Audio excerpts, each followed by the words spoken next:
నమస్తే, welcome to ఈహా TV. నేను మీ Shanvitha. Present ఉన్న సిచ్యువేషన్స్ గురించి మనతో మాట్లాడడానికి శివరుద్ర స్వామి గారు ఉన్నారు. వారితో మాట్లాడి అసలు ఏంటి, సమాజంలో ఏం జరుగుతుంది, ఎలా ఉండాలి, ఏం జరగబోతుంది, ఇలాంటి క్వశ్చన్కి ఆన్సర్స్ తెలుసుకుందాం. నమస్తే గురుగారు. నమస్కారం అమ్మా, చెప్పుతల్లి. ఎలా ఉన్నారండి? ధర్మరక్షణలో పరమాత్ముడి పర్యవేక్షణ పాటిస్తూ తిరుగుతూ ఉన్నామమ్మా. ఇప్పుడు ఏదైనా మంచి జరిగినా చెడు జరిగినా ఈ యుగంలో ఇలా ఉందంట అని అంటారు. ఒకవేళ మంచి జరిగితే అబ్బా మంచి జరిగింది అని అంటారు, చెడు జరిగితే ఈ కలియుగం ఇలా ఉంది అని అంటారు. అసలు ఈ కలియుగం అనేది ఎప్పుడు అంతమవుతుందండి? మరి కలియుగం వచ్చేసమ్మా, ఒకసారి మనం 4 యుగాల గురించి మాట్లాడతాం. ఒక యుగం వచ్చేసి సత్యయుగం, రెండో యుగం వచ్చేసి త్రేతాయుగం, తర్వాత ద్వాపర యుగం, కలియుగం. ఒక్కొక్క యుగంలో ఒక్కొక్కలాగా పరిస్థితులు వచ్చాయి. ఈ కలియుగం అనేది మనము ఇప్పటి కలియుగం కాదు, ఇది వచ్చేసి 28వ కలియుగం, 28th కలియుగం అని ఎలా అంటున్నారు స్వామి మీరు? మీకు ఎలా తెలుసు అంటే అమ్మా, ఒక్కొక్క కలియుగంలో ఒక కలిపురుషుడు ఎలాగైతే ఇబ్బంది పెడుతున్నాడో ఆ కలిపురుషుడిని గెలిచిన వాడు మీరు అన్నట్టుగా కలికి భగవానుడు అంటే దేవుడు. ఈ దేవుడు గెలిచిన తర్వాత రుజువులు ఎవరిది ఇంట్లో పుడతాడమ్మా? కలిపురుషుడిని చంపడానికి కలి భగవానుడు పుట్టేది ఒక గర్వం, ఒక తల్లి నుంచి. మనం అన్నట్టుగా శంబాలా నగరంలో పుడతాడు అన్నాడు కదమ్మా. ఆ శంబాలా నగరంలో పుట్టే ఆ తల్లిదండ్రులు రుజువులు పెడతారు కదా. ఈ రుజువులే మీరన్నట్టుగా కలియుగం 28వది ఎలా వచ్చిందని చెప్పడానికి అర్థం. అందుకని కారణం పరమాత్ముడు ఏం చేశాడంటే అమ్మా, ఈ కలియుగం ఇంకొక 3000 సంవత్సరాలు ఉంది. ఒక యుగం 5000 ఉంటుంది, ఇంకా 3000 సంవత్సరాలు ఉన్నది. ఆ 3000 సంవత్సరాలు ఇది ఇంకా కలియుగంలో ఇది ఎంట్రీ మాత్రమే. మనం ఇచ్చింది అమ్మాయిలపై పైశాచికత్వం, భార్యలు, భర్తలు, ఈ గొడవలు, రోడ్డున ఇవన్నీ వచ్చింది 20%. 99% వచ్చినప్పుడు ఎలా ఉంటుందంటమ్మా, పురుషుడు 18వ సంవత్సరానికి చనిపోతాడు, ఆయుష్ 18 ఇయర్స్కే పురుషుడు అవుట్. స్త్రీ 25-26 సంవత్సరాలు బతుకుతుంది అని చెప్పి ఉన్నది, మన దగ్గర రాసి కూడా ఉంది. కాలజ్ఞానంలో కూడా ఈ విషయ వివరణ రాసి ఉంది. అయితే ఇక్కడ జరగబోయేది రానున్నప్పుడు ఏమవుతుందంటమ్మా, ఒక పురుషుడు ఎప్పుడు చూసినా మద్యం మత్తులోనే ఉంటాడు. ఒక స్త్రీ కావాలని కోరుకుంటాడు. ఒక స్త్రీ కాకుండా ఎవరి కడుపులో అయితే పుడతాడో, ఎవరి చెల్ల అక్క ఉంటుందో వాళ్ళతో కూడా శారీరకంగా ముందుకు పోయే ఆ పైశాచికత్వమే కలియుగం అంతం. అప్పుడు విలువలు ఉండవు ఇంకా. అప్పుడు ధరణిమాత భూమండలాన్ని వదిలిపెట్టేసి మహావిష్ణువుని కోరుకుంటుంది. నేను మోయలేను ఇంకా అని చెప్పినప్పుడే కలి పురుషుడిని, ఆ ఆధిపత్యాన్ని స్వీకరించడానికి కలి భగవానుడు వస్తాడు. కలి పురుషుడు ఒక శక్తి అమ్మ, కలియుగం కాదు ఇది. కలి పురుషుడు ఒక శక్తి. ఆయన మొదటి యుగంలో 25%, రెండో యుగంలో 50%, మూడో యుగంలో 75%, కలియుగంలో 100% నడుస్తుండు. కలి పురుషుడు ఒక వ్యక్తి, ఒక శక్తి. అది ఆయన ఒక రూపం తీసుకుంటాడు. మళ్ళీ ఆయననే ఇవన్నీ ఈ విధంగా ప్రేరేపిస్తూ వస్తున్నాడు కదా. ఆయనను చంపడానికి వచ్చినప్పుడు కలియుగం అంతమయ్యేటప్పుడు కలి భగవానుడు వచ్చి చంపుతూ ఉన్నప్పుడు కల్కి భగవానుడు క్షమాభిక్ష అడుగుతాడు. మళ్ళీ క్షమాభిక్ష కంటే భిక్ష వేరే లేదు, ఎందుకంటే ప్రాణం తీయడం కంటే క్షమాభిక్ష అడిగితే సరెండర్ అయిపోవడం కదా. అలా చేసినప్పుడు జరిగింది కలియుగం అంతం. మనం 28లో ఉన్నామని అన్ని పురాణాల్లో రాసి ఉంది, చదువుకోవాలి. మళ్ళీ యుగం పుడుతుంది, మళ్ళీ మనం పుడతాం, అన్నీ జరుగుతూ వస్తుంది. ఇలా ఎన్నిసార్లు జరుగుతుంది స్వామి అని అడిగితే అమ్మ, ఎప్పటి వరకు కలియుగం సత్యయుగం అవుతుందో అప్పటి వరకు జరుగుతూనే ఉంటుంది ఈ యుగం. అప్పటి వరకు నా తండ్రి 3 కన్నులు మూసుకొనే ఉంటాడు. ఆయన కోరిక కూడా అదే.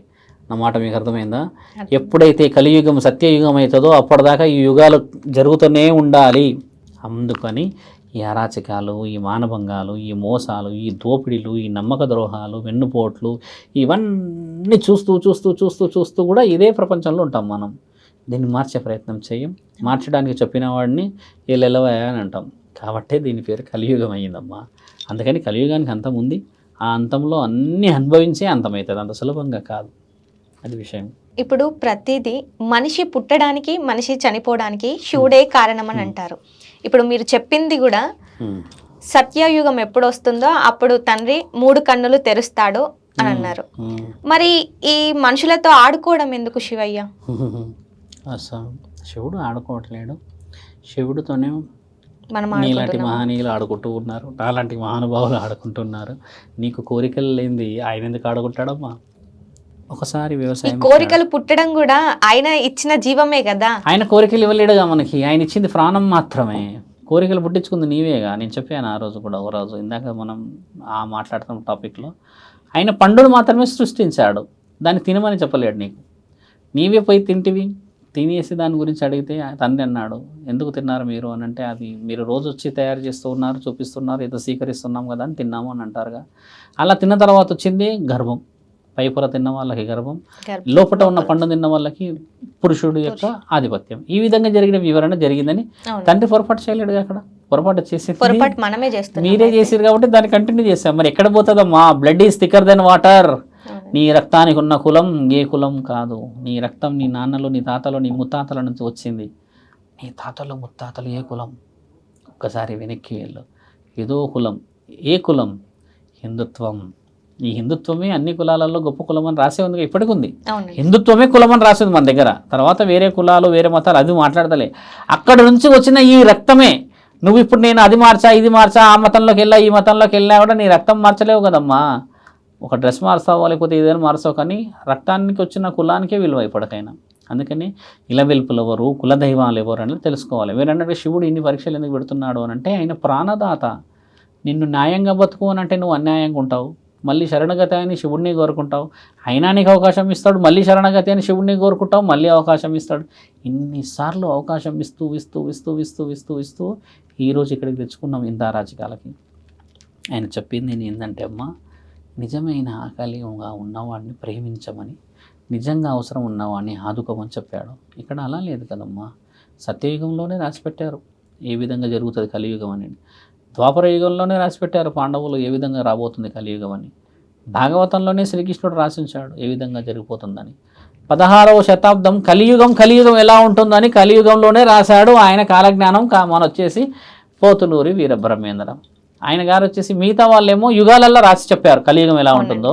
ఇక్కడ ఇదే యుగంలో పుట్టి ఇదే యుగంలో రాసిచ్చిన వాడు పోతులూరి వీరబ్రహ్మేంద్ర స్వామి కాలజ్ఞానం. ఎన్ని జ్ఞానాలున్నా మనము ఏ జ్ఞానం కోల్పోతున్నాం అంటే అమ్మ, మనోజ్ఞానం. మనోజ్ఞానం అంటే ఏం తెలుసా అమ్మ? పరిజ్ఞానం అంటే ఏం తెలుసమ్మ? పరిప్రకృత. అది వచ్చేసి సృష్టి నుంచి తల్లి గర్భంలో వచ్చినప్పుడు స్వచ్ఛంగా వస్తుంది. ఆ జ్ఞానాన్ని తెలుసుకోవడానికి ఇంతటి విజ్ఞానం ఉపయోగపడింది. ఆ విజ్ఞానం తెలిసిన రోజుని ప్రాణం ఉండదు. నువ్వు పుట్టగానే ఏం తెస్తావు తల్లి? బాగా గుర్తుపెట్టుకో. నువ్వు పుట్టగానే ఊపిరి తెస్తావు. అంటే నీకు పుట్టగానే ఊపిరి వస్తుంది. గట్టిగా ఏడుస్తారు పిల్లలు, పీల్చుకుంటారుగా. ఇక పుట్టినప్పటి నుంచి ఊపిరి పీల్చుకున్నప్పటి నుంచి మంచి పేరు, మంచి చదువు, మంచి ఎడ్యుకేషన్, ఇండియా ఎవ్రీ ఫైనాన్స్ మస్తు సెటిల్డ్ గురించి ఆలోచిస్తావు. One fine day you earn ఒక మంచి బిల్డింగ్, కోట్లు, లగ్జరియస్ కార్లు అన్నీ వస్తాయి.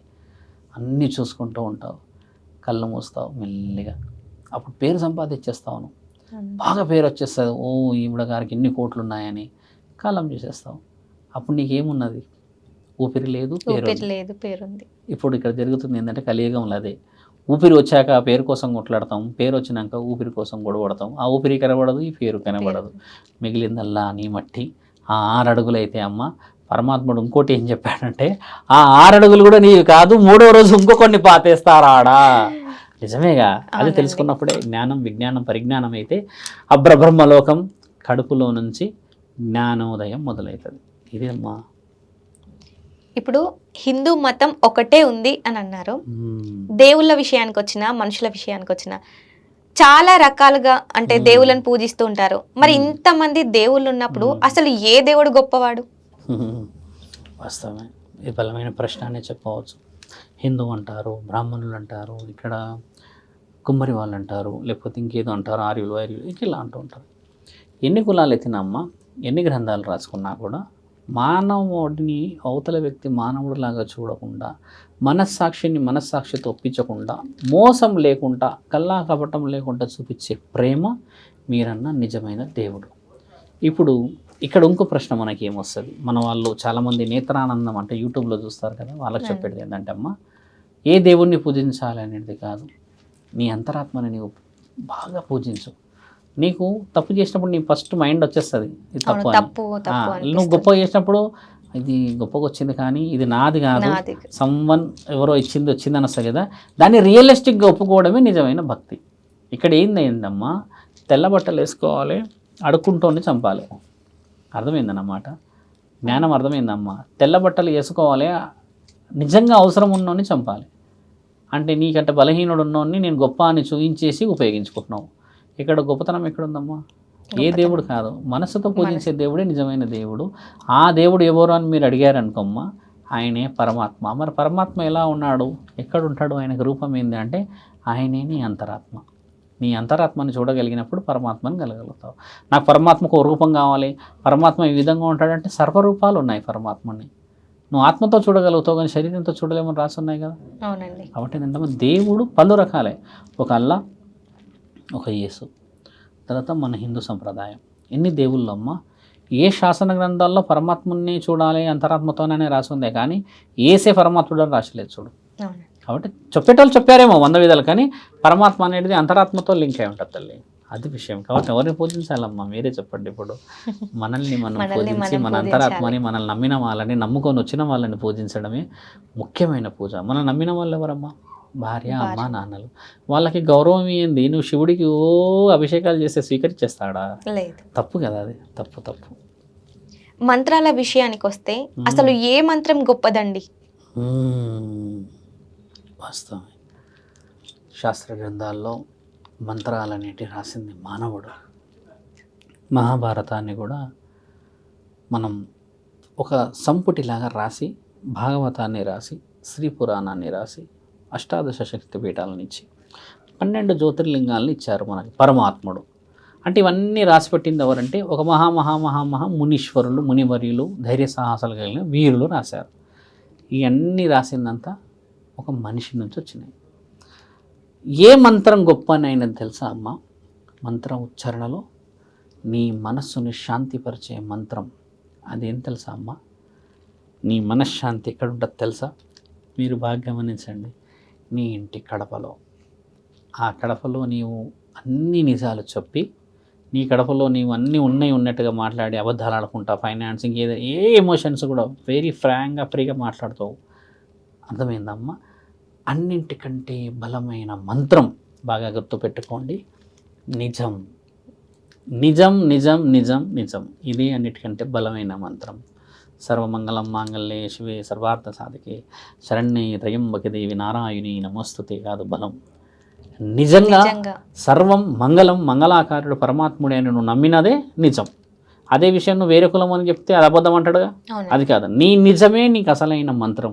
ఇప్పుడు నేను ఇలా అనవచ్చు మీతో, మహామృత్యుంజయ మంత్రం చదివితే మీకు ప్రాణం ఇన్ని సంవత్సరాలు ఉంటుందని. 1000 సంవత్సరాలు ఉంటుంది. 1000 సంవత్సరాల తర్వాత ఎక్కడికి పోతుంది గురువర్య? భూమిలోకే పోతుంది. అలాంటి మంత్రం నాకెందుకు? మంత్రం నిజంగా చెప్పి, నువ్వు నిజాన్ని ఒప్పి, నిజంగా నువ్వు చేసిన నిజమైన పనులు 25 సంవత్సరాలకు చచ్చిపోయినా, నువ్వు ఏమైనా నీ యొక్క పాడ ఎత్తే ఆ నలుగురు మేము ఈ పుణ్యమైన మనిషిని, ఈ కారణమైన జన్మని ఆ మనిషి దగ్గరికి మేము ఎత్తే అంత బతుకామాది. నిజం నికాసుగా మాట్లాడి అన్ని అబద్ధాలు ఆడుతున్న వాళ్ళని నిజం వైపు తెచ్చి చూయించిన వ్యక్తి యొక్క శరీరాన్ని మేము మోస్తామా అని నీ పాడని ముట్టుకోవడానికి కూడా నిజమైన వ్యక్తులు రావాలి. అది నిజమైన మంత్రం. మీరు అన్నట్టుగా ఇదే మాట వెళ్ళి బ్రాహ్మణులకి, నువ్వు పురోహితులకు చెప్తే తీస్తారు పెద్ద పెద్ద బుక్కులు. అవి రాసుకున్న రాతల తల్లి. నిజమైనది నిజం ఇక్కడ. మీ అమ్మా నాన్న నీకోసం ఎదురు చూస్తారుగా ఊర్లో.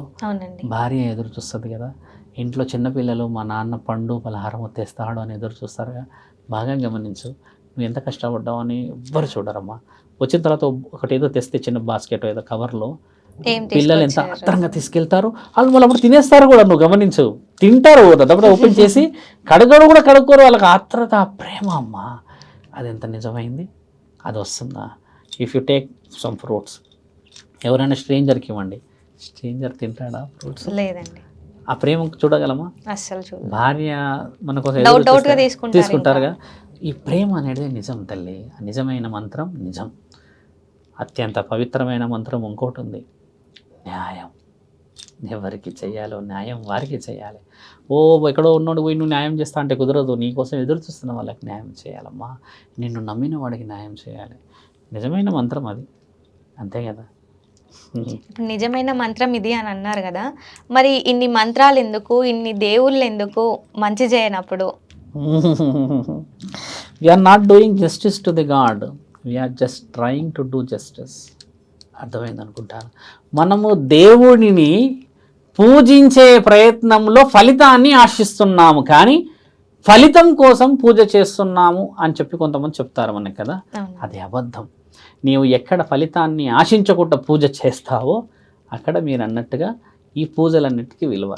ఫలితం ఆశించకుండా పూజ చేయాలి అని అంటే జీవితం అంతా సుఖంగా ఉండాలి కదా. మరి ఈ బాధలు మరి రావడం ఇదంతా వల్లనే కదా ఎవరు వెళ్ళి చేసుకున్నారు? దేవుని ఎవరు మొక్కుతున్నాం. చేసుకున్నారు? ఇదంతా నీవే చేసుకుంటివి.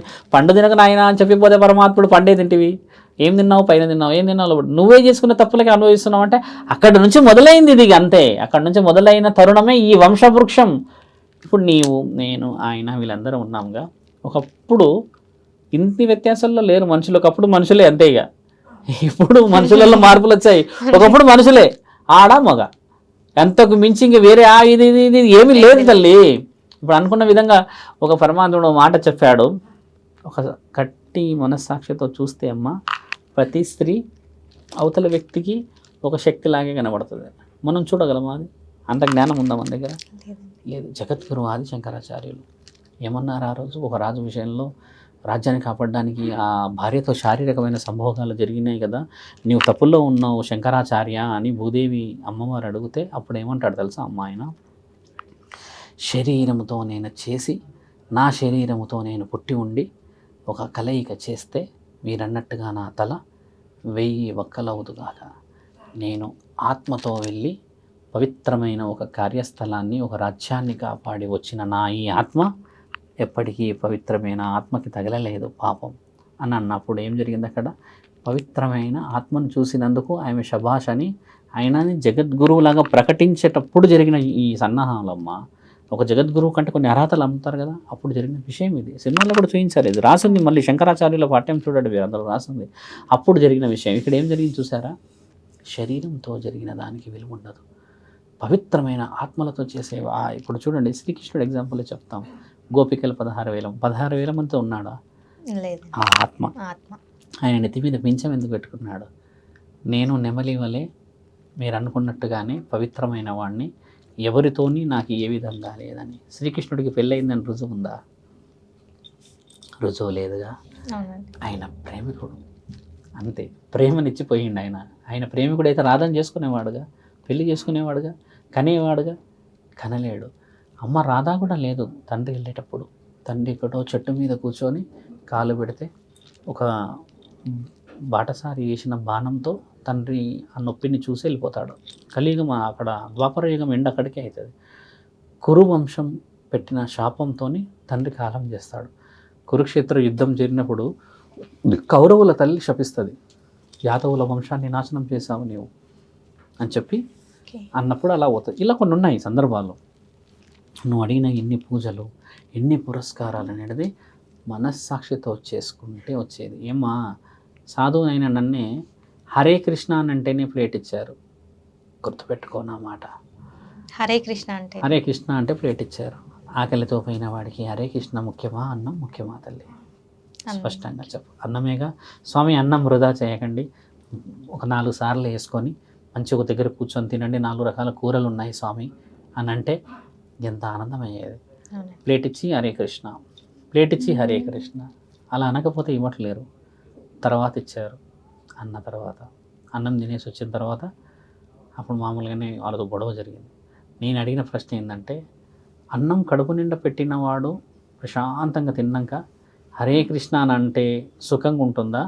ఆకలితో వచ్చి ప్లేట్ పట్టుకున్నవాడు హరే కృష్ణ అంటే ప్లేట్ ఇస్తే బాగుంటుందా? గొడవ అయింది అది.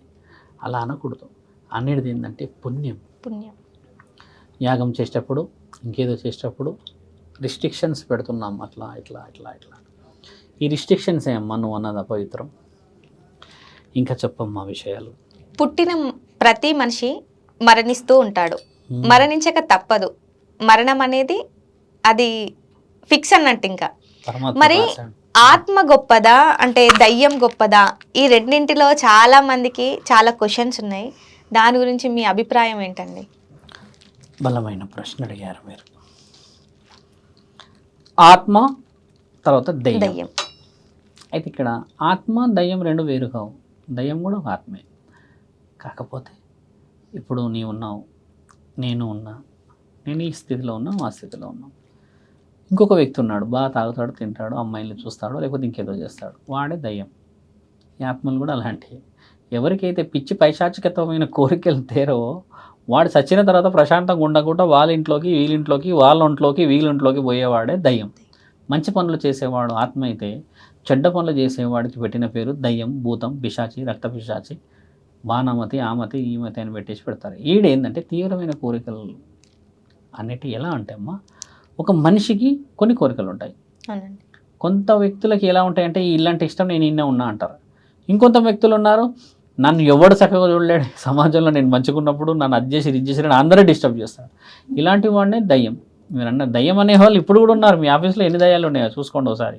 మనస్సు బాగలేని వాడు దయ్యం, మనస్సు మంచిగా ఉన్నవాడు మీరన్న ఆత్మ.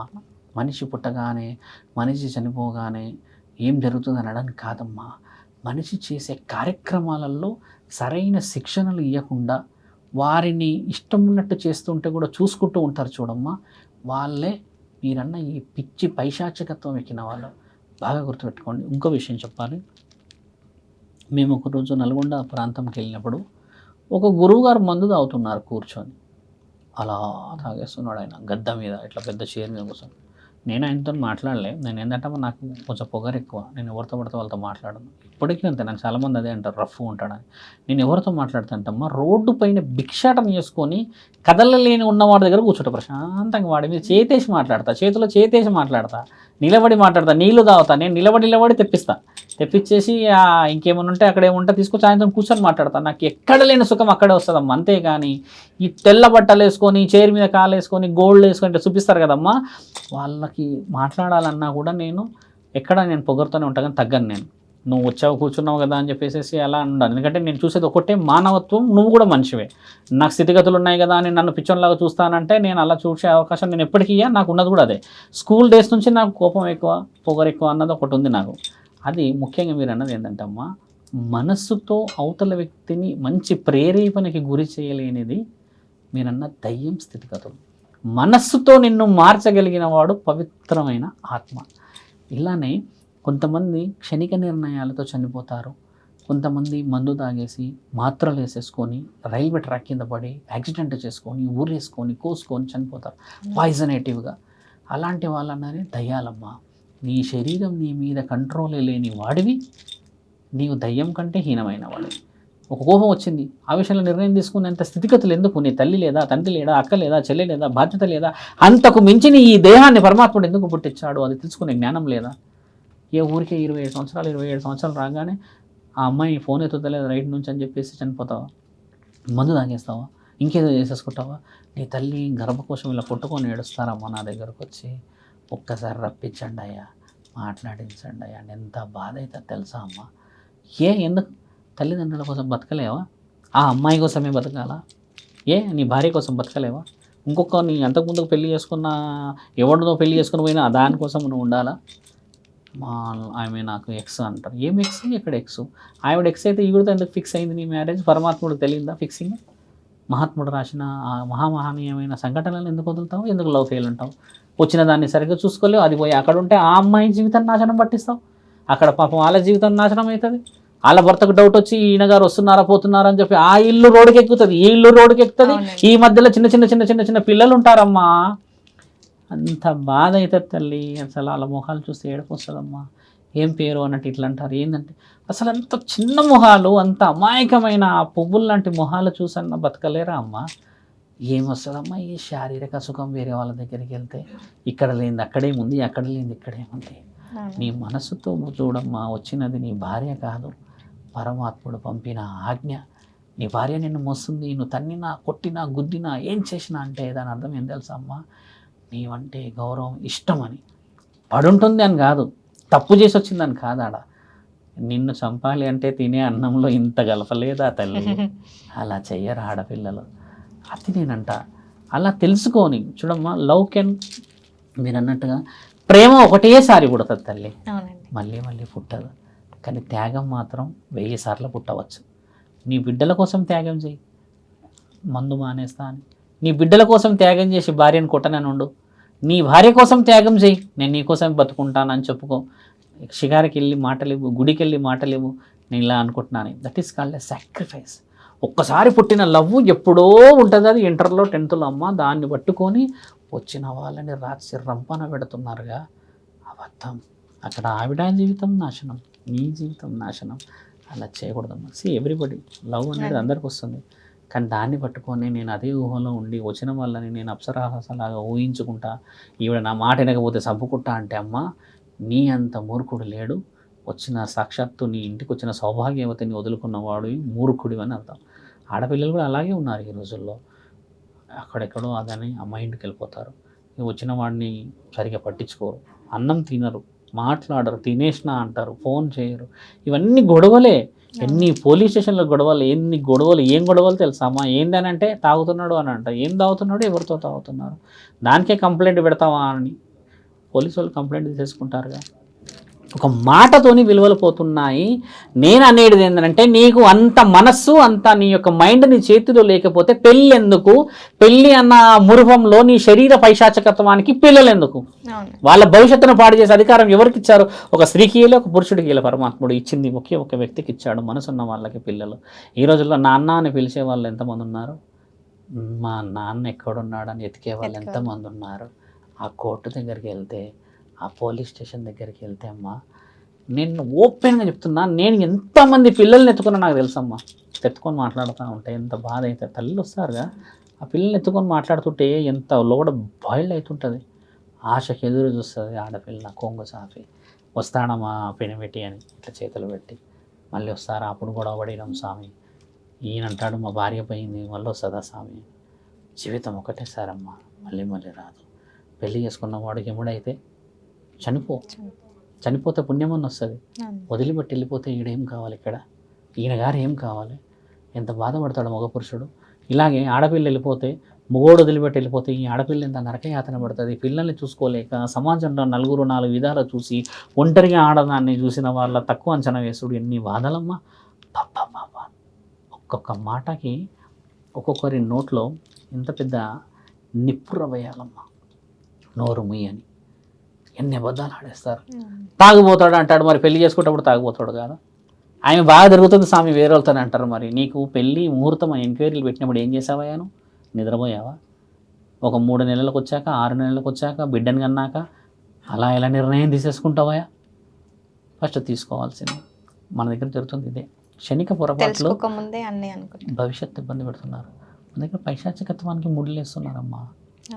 తప్పది. అలా చేయడం వల్ల మీరు అన్నది ఎవరు మరణం, ఎవరు జననం, ఎందుకు అనే విషయాన్ని తీస్తే అమ్మ, దయ్యాలు, భూతాలు ఇవన్నీ ఇక్కడే తిరుగుతున్నాయి. భారతదేశంలో ఏం లేదమ్మా. నన్ను ఎవరి దగ్గరైనా కూర్చోపెట్టి నేను ఓపెన్గా చెప్తా, మన భారతదేశంలో ఏం లేదు. మూటలు పాపం ఉంది. మహాయుద్ధం జరిగినా పాపమే తీసుకుపోతారు. ఇప్పుడు పుణ్యం తీసుకుపోయేది లేదుగా మన దగ్గర. కాబట్టి ఒక స్త్రీలాగా నువ్వు ఆలోచించాల్సింది ఏంటంటే, పుణ్యమైన వాడు రాడు ఇక్కడ. వచ్చిన వాడిని నువ్వు పుణ్యవంతుడిగా చేసుకోవాలి. పుణ్యస్త్రీ రాదు ఇక్కడ. వచ్చిన స్త్రీయే నీకు పుణ్యవతి. బ్యాక్గ్రౌండ్ ఎంక్వైరీ చేస్తాడు ఈయన పెళ్ళైనాక. తప్పది. పరమాత్ముడు క్షమించడమ్మా. ఇంకా చెప్తాను. మాకు తెలియని విషయాల గురించి చాలా చక్కగా చెప్పారు. ధన్యవాదాలండి. ధర్మం రక్షతే రక్షత. చూశారు కదా, అంటే సమాజంలో జరిగే వాటి గురించి, జరగబోయే వాటి గురించి, జరుగుతున్న వాటి గురించి స్వామి గారు చాలా చక్కగా చెప్పారు. మీకేమైనా ఇలాంటి ప్రశ్నలు కనుక ఉంటే కింద కామెంట్ రూపంలో తెలియజేయండి. ఆ ప్రశ్నలకు సమాధానాలు తెలియజేయడానికి మేము ముందుంటాము. అంతవరకు చూస్తూనే ఉండండి ఈహా టీవీ.